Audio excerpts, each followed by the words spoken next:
everyone. Welcome back to Coffee with Penny. I'm your host, Penny. And today I will be talking about offerings. Kinds of offerings, when to give an offering, why do we give offerings, what is an offering? So let's start there. What is an offering? An offering to me can mean anything from food to candle flame to energy to drink. It really is a very huge umbrella term. Always have to keep in mind that can vary from person to person, and that's completely fine. However, I also consider every offering that we give to be a sacrifice, regardless if it is energy, time, money, whatever it is, that is a sacrifice. So to me, a sacrifice means to make sacred. So whenever we give anything, we are making it sacred, and we are offering it in order to either please the gods in some way, or please energy, or do an energetic exchange, like I talked about last week. Um, and that can come in so many different forms. So, an offering is a sacrifice. That's how I equate them. Sacrifice can mean many things. Sacrifice can mean life. Sacrifice can mean giving something up. For instance, this is the month of Ramadan. And so a lot of people are sacrificing by fasting through the day, which is traditional, and then only eating at night. And that is a sacrifice, and that is an offering to their God. It doesn't have to mean anything other than that. And I think a lot of people really get hung up on words and verbiage that is used, and I think that's really unfortunate. I think a lot of these words that we use tend to have a negative connotation, and that doesn't necessarily have to be so. Sacrifice to me definitely does not have a negative connotation, nor does offering, but people tend to prefer offering. So we'll continue with the word offering. When I give an offering, it really depends on what I'm doing. When I go out to harvest, I always make sure to bring something with me. Usually it is a libation, so it's a drink offering, be it water, tea, an herbal infusion, or even alcohol. And if I give alcohol, I prefer to use beer for plants because it's very, very nutrient rich, and it really does help the plant rather than be too hot. Some of the liquors that we use, that we have available to us, are very, very hot, and they will actually kill plants if you give it to them. So if you decide to give a plant an offering of alcohol, make sure that you are always diluting that with water or with an herbal infusion. It's very important, otherwise you will kill your plant, and that's kind of defeating the purpose. Whenever we give offering, I always also include a prayer. Prayer in itself can be offering. Whenever I pray for someone, I am giving an offering for that person. And it looks like we have Victoria. Hello, Victoria. So, offerings. When do we give offerings? Whenever we harvest, I recommend giving an offering. Whenever we're asking for something, if I'm doing a spell for healing, I always give an offering. That's an energetic exchange. It's something that I am essentially, I hate to use this, but paying for. I'm paying for my spell. I am offering this energy to help my spell work, offering the energy to allow whatever is helping me to help my spell work.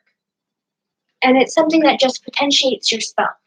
So whenever you do a prayer or a spell for someone, I recommend doing an offering. It's also great practice to simply give an offering whenever you feel the need to, whenever you're called to do so. A lot of people do daily devotionals, and they'll give an offering in that. That's thanks for life. Thank you for the roof over my head. Thank you for the food in my stomach, the clothes on my back. Thank you for everything that you give to me. When we were talking about ancestors, I talked about giving the ancestors an offering. and also giving them a prayer every day and doing that as a daily devotional. That's a great way to do it. It's an easy way, it's something that you can add to your practice, and it's something that can really enrich your practice and enrich the relationships that you already have. And is there a ritual to leave an offering? How do you leave an offering in a grave? Offering for graveyard dirt. I have wanted to get my own, however, I'm not sure how to do it right. Okay, that's a great question. So, harvesting. Whenever we harvest anything, we should give an offering. That is a energetic exchange. That's something that we are giving in order to receive. Graveyard dirt is exactly the same. Now, with graveyards, you have to really keep in mind that you're not just giving an offering to that grave, to that person. You're also giving an offering to the graveyard itself, to all of the people and to the deities of the cemetery within that place. So, how do we do that? The very first thing that I do whenever I go to a cemetery is I go to the gate, I ask for guidance, I ask for protection, and I ask for welcome. During that time, you can leave any kind of offering, be it libation, incense. I often tend, especially on Samhain, I go and clean the graves. It's a way of saying thank you to the ancestors and to the dead and the deities of the dead. I will leave calendula. I will usually smudge. I will oftentimes do some sort of libation, be it salt water or even alcohol. I do use a lot of alcohol in my practice just because it's available to me and I really like using it because it helps speed things along because it's a very high energetic fluid. Um, Alcohol tends to have a lot of calories in it. Calories, in my mind, translates to energy. How much energy does that fluid produce? How much energy does our body produce when we intake this? So I like to give that as a very high energetic fluid. It has a lot of calories, a lot of sugar. So I give those right at the gate of the cemetery. And then I go in, I clean the cemetery, and then if I have ancestors there, or even if I don't, if there are certain graves, for instance, I don't have anyone buried up at Doc Holliday's, which is a local cemetery where Doc Holliday was buried at one point. And there is a certain part of that cemetery where there are unmarked graves, unnamed graves. Those are generally immigrants. They're people that may have been prostitutes or gunslingers. They're people who may have been criminals. Or they might just be people who were passing through town who happened to die and didn't have anyone to claim them. So I always make an offering there. Whoever is unnamed, I give you this. I am sorry that you were not claimed in life, but I claim you in death, and I honor you so. If you go to a specific grave, make sure to honor them as well. Whenever you collect the actual soil of that grave, make sure to leave something. My dad loved candy. He had a huge sweet tooth in life. So when I collected his grave soil, I gave him an offering of candy. It's a personal choice. That's something that you will know or you will not know. And if you're ever harvesting anything from the cemetery, I highly recommend going and working there. Do a lot of work there, clean there, interact with the people there, wash the graves, wash around the grave, pick up any trash, smudge, and just pray to them. Offer them prayer.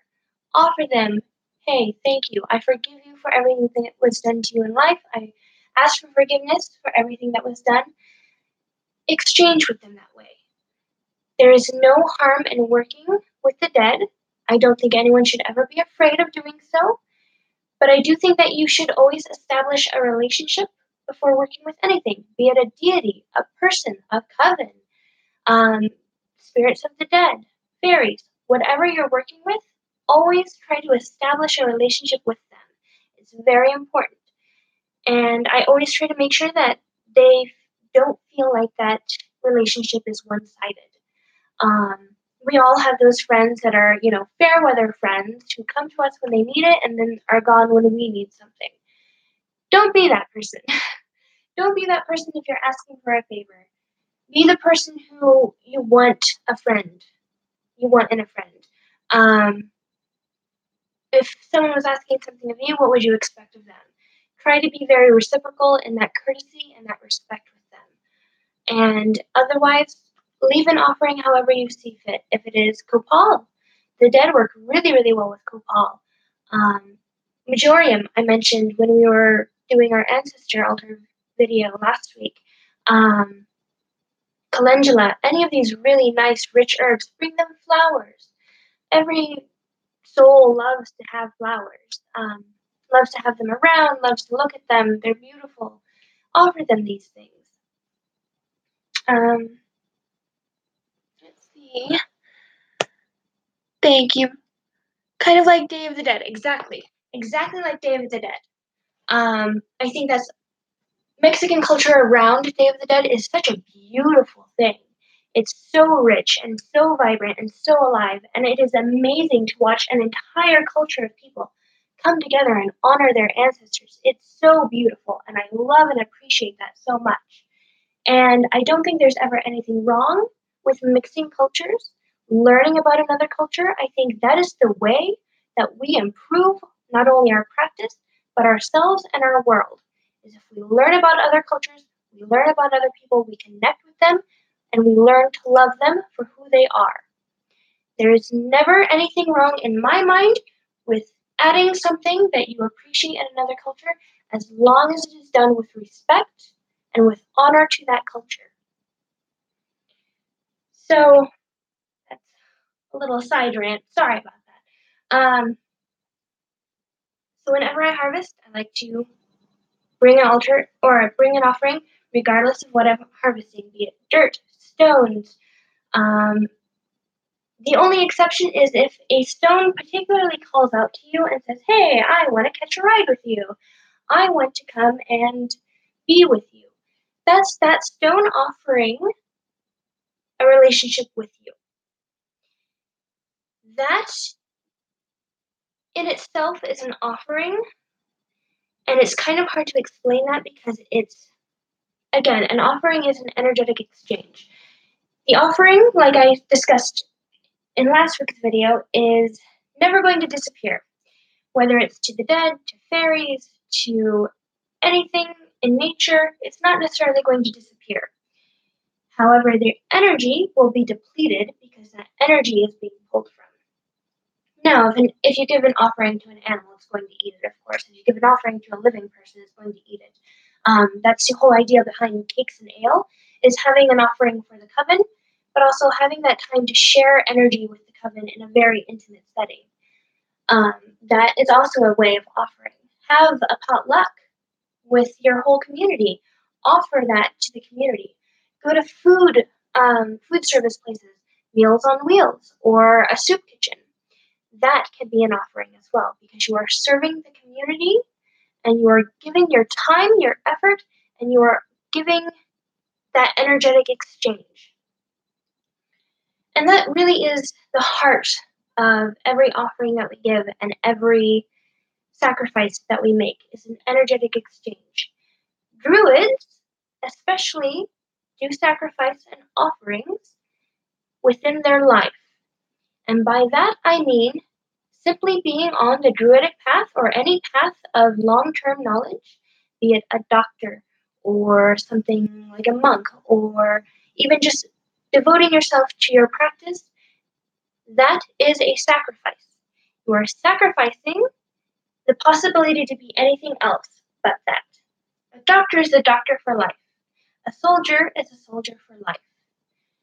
And you have sacrificed that portion of yourself, that time, that effort, that energy to become that, but also you have sacrificed the potential to be anything else. As a vet tech, as a priestess, I have chosen to sacrifice that portion of my life, the energy that I give every day, the energy that I give to my group, to doing these videos, all of this. This is a sacrifice that I am making, not only for my path, but also because it's a community service. And I think that the more voices we have in our community, the better off we are. The more intelligence that we're sharing, the more education that we're promoting. That is an offering within itself.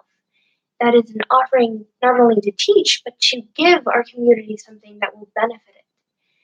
I really truly believe that education is at the heart of everything. We could solve so many problems with it. Um, in America right now, we have a lot of trouble with prejudice, and if we just took the time to educate ourselves, to interact with other people, to open ourselves to that, to exchange education, intelligence, to have that energetic exchange, it would make such a difference in our world. And it would better so many lives in the world if we could just do that. So that in itself is an offering. Devoting yourself to your path is an offering.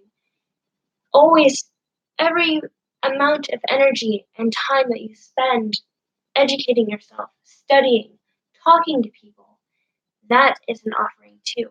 And that is perhaps the best way to increase your relationship and better your relationship, not only with your path or with your ancestors, but with your deity, with the spirit, with whatever, with your higher self, if you so believe. Regardless of how you see that energy, it helps benefit your relationship with it. Witchcraft is all about relationships. It's all about relationship with self, relationship with your higher self, with the aspects of self, with deity or with creative energy, um, with spirits, with fairies, with the elements. All of these things are beings, and we as witches need to respect them and try and really work with them. It's not about getting them to work for us, it's about us working with them. They are here, they exist, we are a part of their world, and now we engage with them in a very intimate setting, especially when we do magic. So that's what an offering is. That's what we do it, or how we do it, rather. Whenever I make an altar, I also give an offering, whether that is an internal or an external altar, outside or in. I always try to leave an offering if ever I clean a place, which in itself is an offering whenever you take the time and energy to clean a place, pick up trash, smudge, plant trees. That's a great offering, and that will really benefit your relationship not only with Earth, but the spirits of Earth, fairies, the spirits of the forest, mountains, wherever you are at. It really does benefit it, but it also benefits the ecology of that place. It benefits your relationship with the ecology of that place. And that's kind of a complicated subject as well, and that's something that you really do have to practice and experience to know. When a place likes you because you have done a good deed for it, done a service for it, that is also community service, that's also an offering. That is a feeling that is something that can only be experienced to be known. And you will know it when it happens. To me, it is a very nice, warm, it's a friendly feeling. It's like being surrounded by a group of friends. When I go and harvest in the mountains, I make sure that I have this relationship with them. And I'm always giving them offerings and I'm always exchanging with them. Even if I only go there to walk, I still talk. That's where I go to talk with my deity. It's where I go and try and think things through and process things. And that is also an offering. But I also go there and I try to clean up. It's a very good camping place, and a lot of people go up there. And unfortunately, people are not as courteous or respectful as a lot of pagans try to be.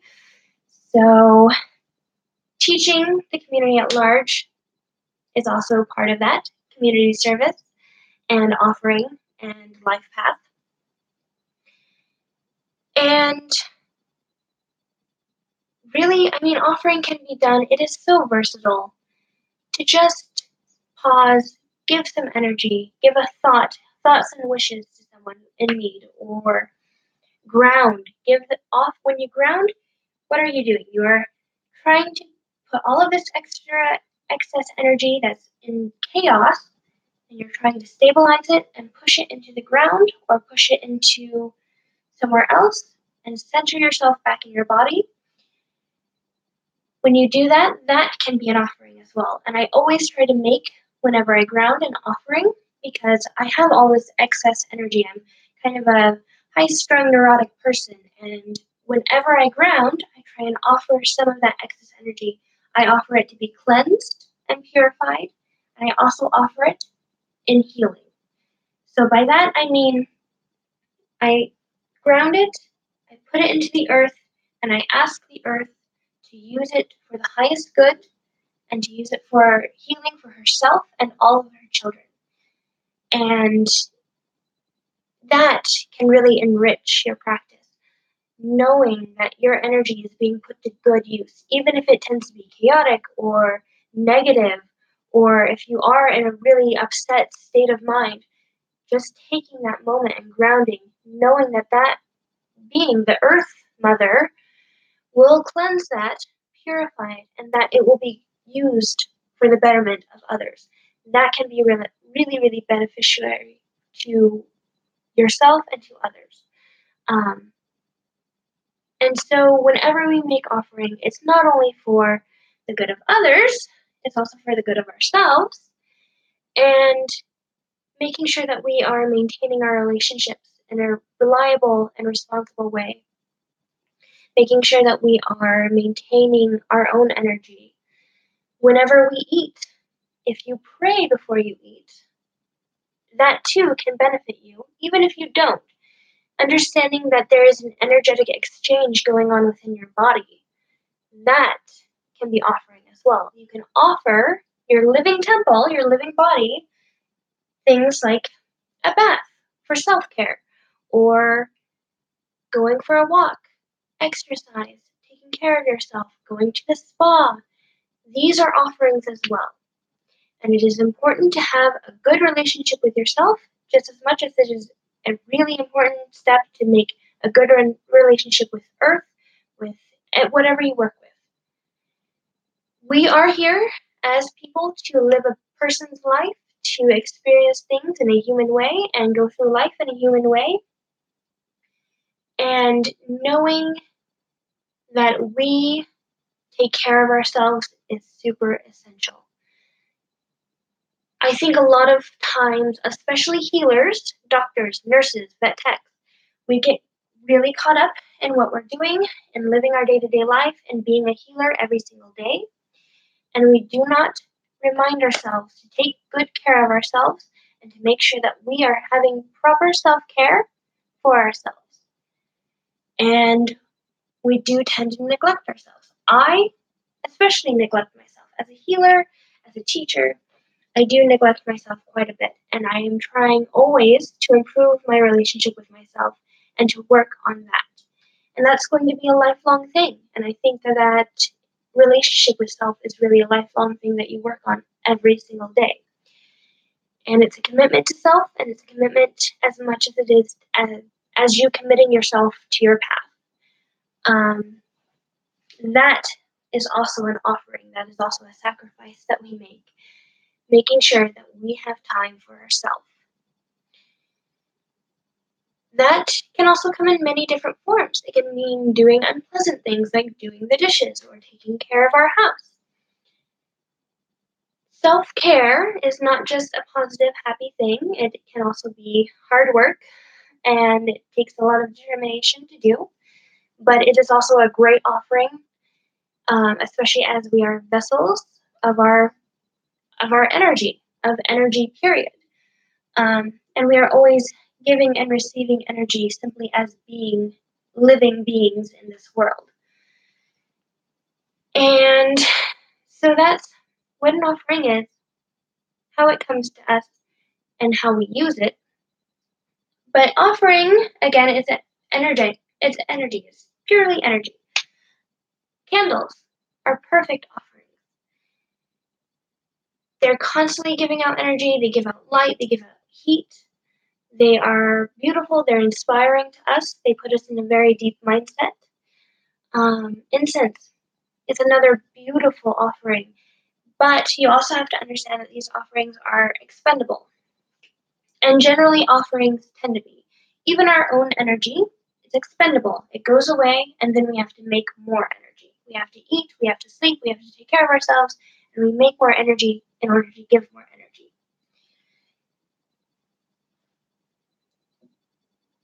As for long-term offerings, that can be a little bit more tricky.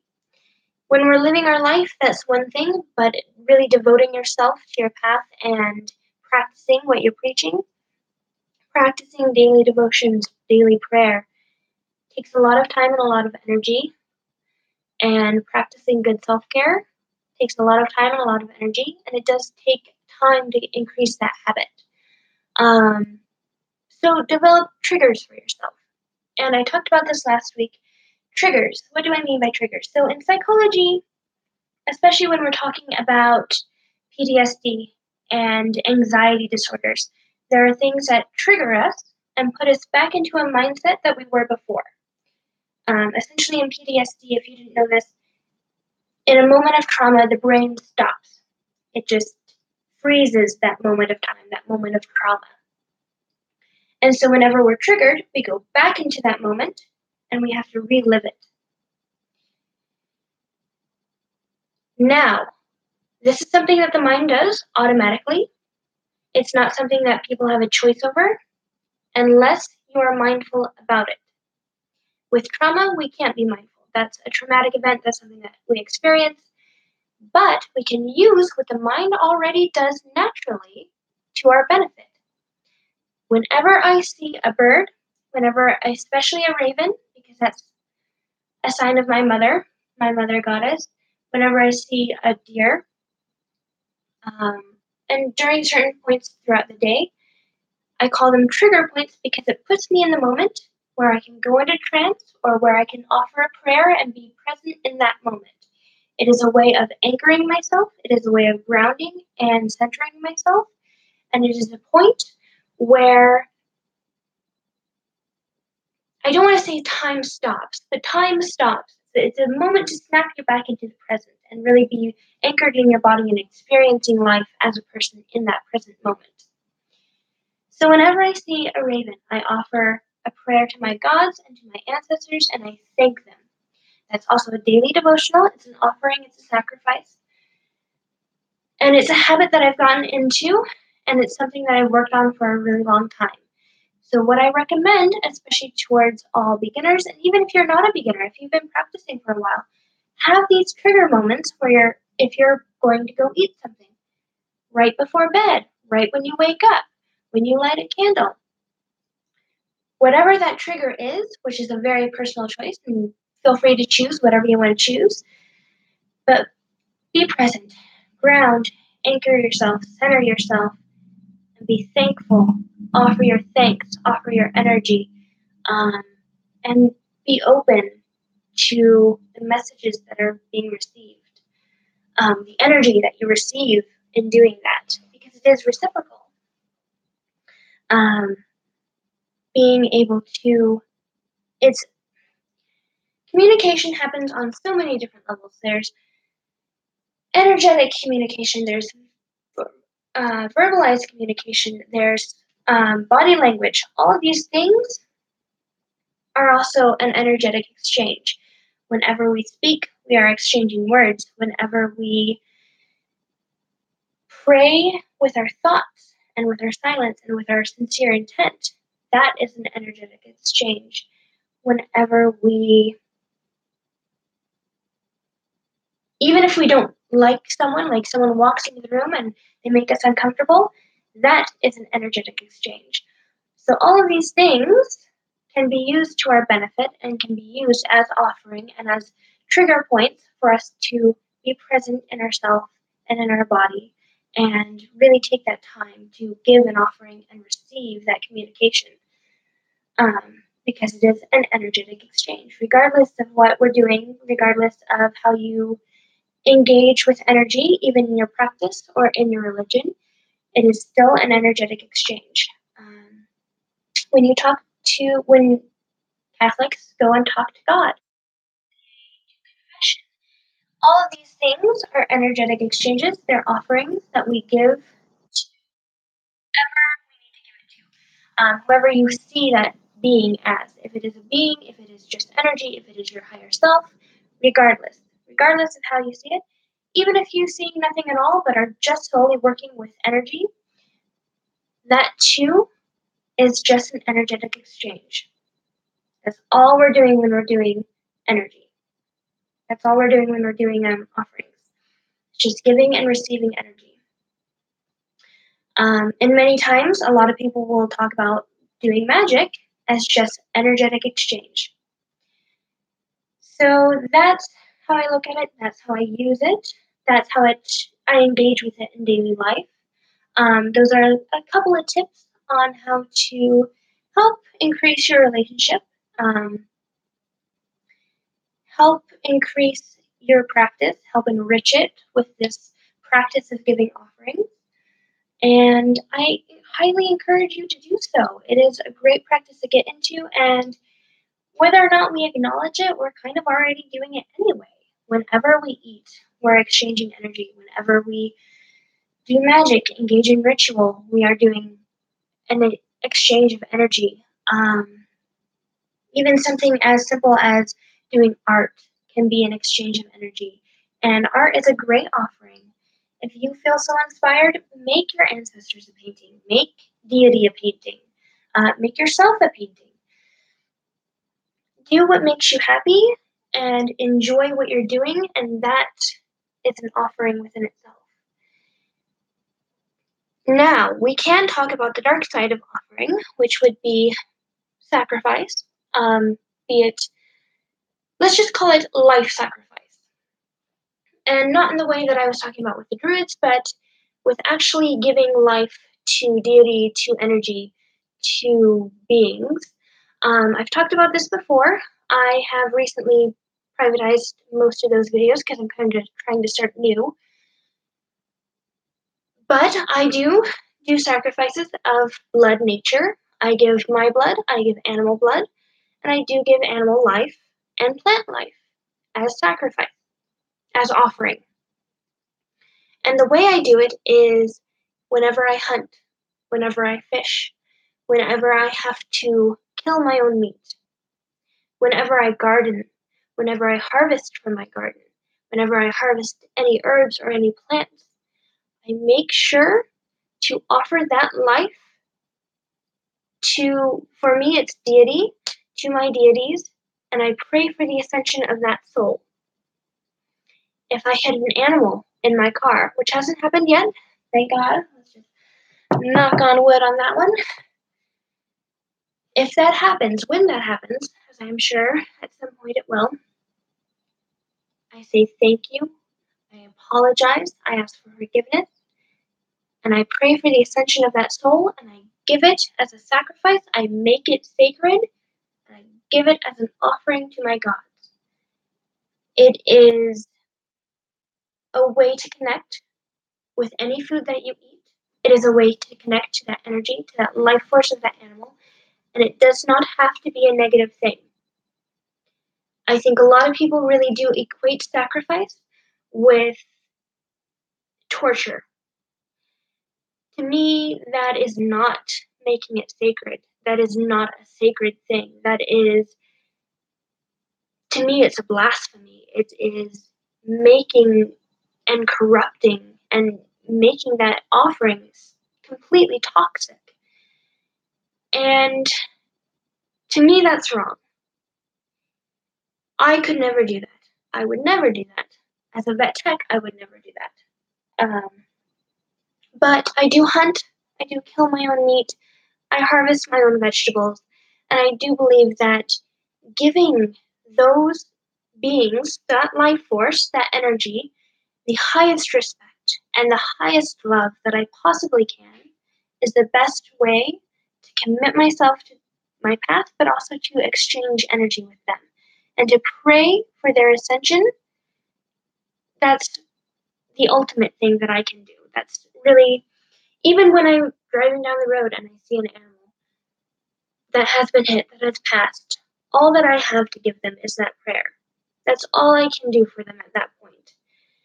And that's hard as a healer, being acknowledging that you're helpless in that way.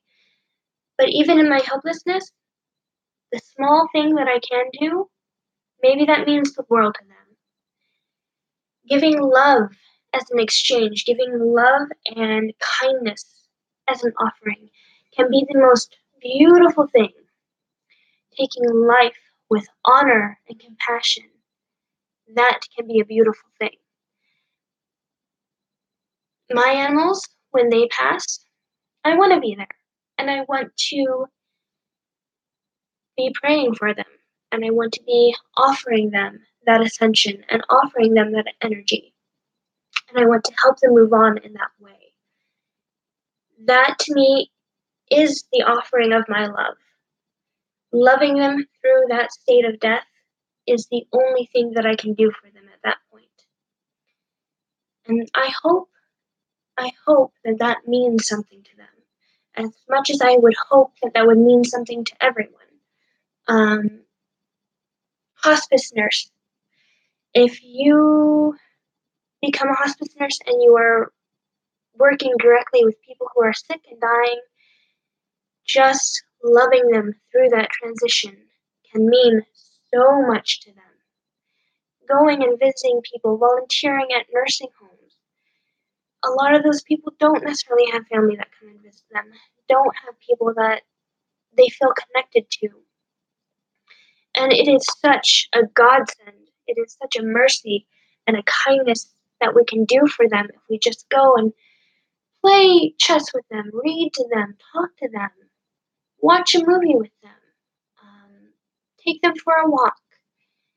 Volunteering in that way is such a beautiful way to give offering, and it can be so enriching to your path and to your life and to your well-being, and that in itself can be self-care as well, because it is a huge benefit to how you perceive yourself and how you engage with yourself, and that it helps connect a lot of things within you.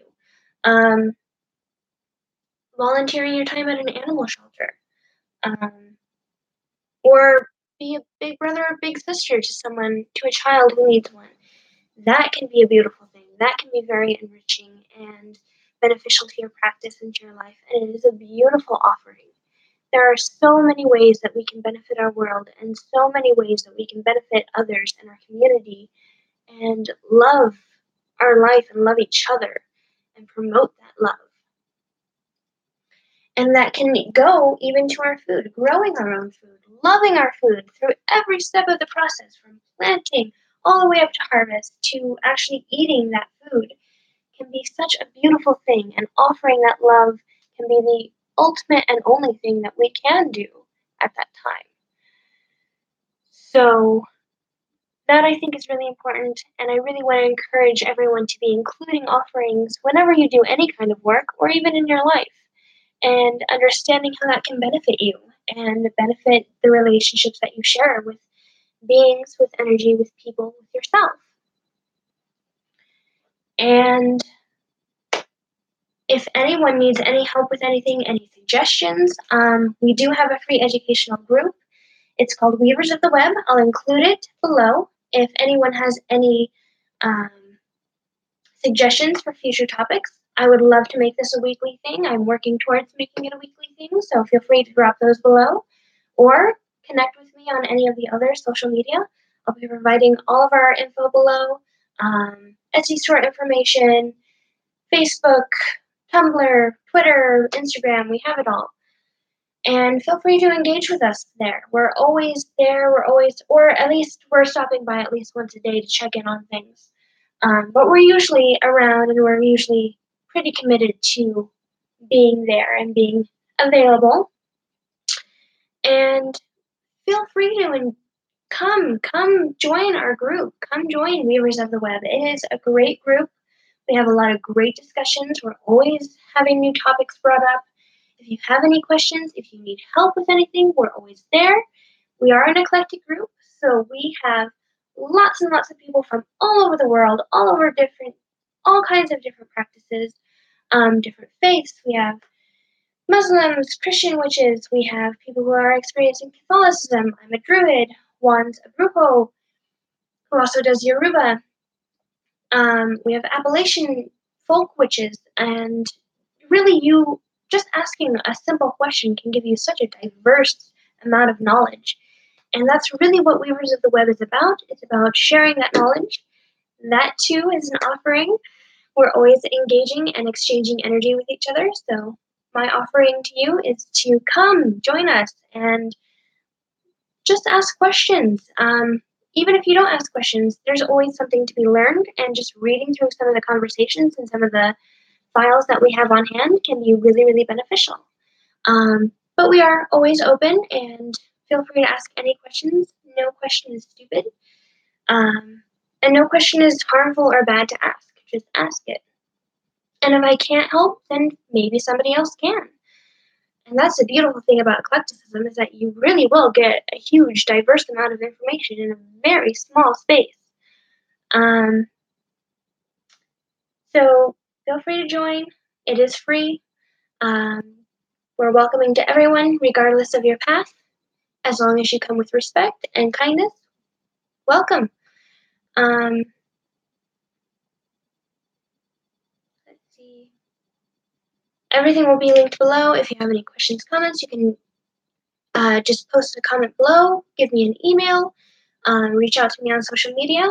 I am available. And if you have any suggestions, I would love to hear them. I'm always trying to think of new, interesting topics that people would like to hear about. So let me know. And that's pretty much all I have for you on this topic. If you have any other questions or have any concerns, comments, let me know. I'm always available, and I'm always happy to help you as much as I can. As long as you come with respect and kindness. I do not preach vegetarianism, and I will never be a vegetarian because it is not the path for me.